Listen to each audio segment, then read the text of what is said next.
Good evening and welcome to day 21 of 100 Days of Bad Videos. Today's topic, what are you committed to? Now, you might be saying to yourself, what do you mean, what am I committed to, Aaron? Well, a while ago, I heard this statement that said, you're either committed to success or you're committed to failure. Just that simple. Now, I know for some people that may be a little bit harsh, that may be a little bit like, wow, why are you being so stringent? But you have to be harsh and stringent when it comes to success. Success is really rigid. And it's either you want it or you don't. It's just that simple. And that's how you have to attack it. When you place it in your head or get in your head just that simple, either I want it or I don't, then it becomes clear on what you should be choosing.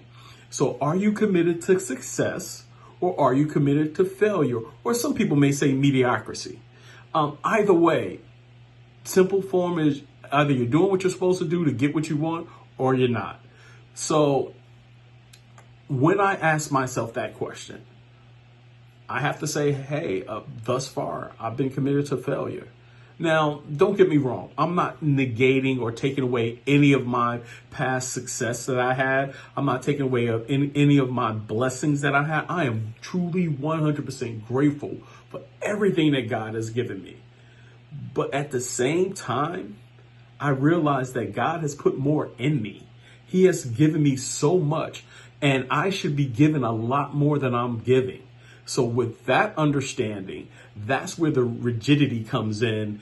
And I have to ask the question, are you committed to success or are you committed to failure? Now, you may be saying, Aaron, well, I don't know. How can I figure out whether I'm committed to success or whether I'm committed to failure? It doesn't feel right saying that word, but let's just call it what it is. How do I figure it out? Well, this is the first step. Ask yourself, am I satisfied with my life right now?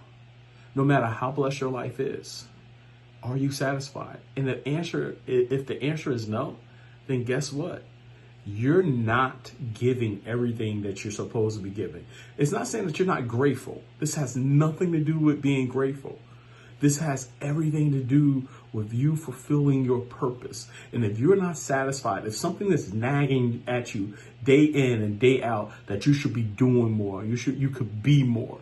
If that's nagging you, that's God and the Holy Spirit telling you that, hey, I expect more out of you. I put so much in you, and you're only giving me this much back or that much back. You're not giving everything that I put in you. You're not giving that back. And that's why God blesses us. He doesn't bless us for us. He blesses us for the world. And unless we're giving back what we're supposed to give to the world, you're never going to be satisfied. You're going to always feel empty. When you're not fulfilling your purpose, it's a feeling of emptiness. So it may sound harsh and it may sound rigid, but at some point you have to buckle down and be that black and white. Am I committed to success or am I committed to failure? Point blank, period. And if you're committed to success, then you have to do the things that successful people do. And it may not be exactly like somebody else, but you know what has been put in your heart. You know your purpose. And if you don't know your purpose, that is your goal. Your number one job, your number one goal is to figure that out. I said that in a previous video and I repeat it again. That is your only job, is to figure out what your purpose is. And then once you figure out your purpose, your job is to execute. That simple. So ask yourself the question, am I committed to success or am I committed to failure? Hopefully you're committed to success and you'll do everything in your power to reach your success. With that being said, life gives you two choices. You can either run with the big dogs or you can stay on the porch with the pups. My name is Aaron Allen and I choose to run with the big dogs. See you out there running.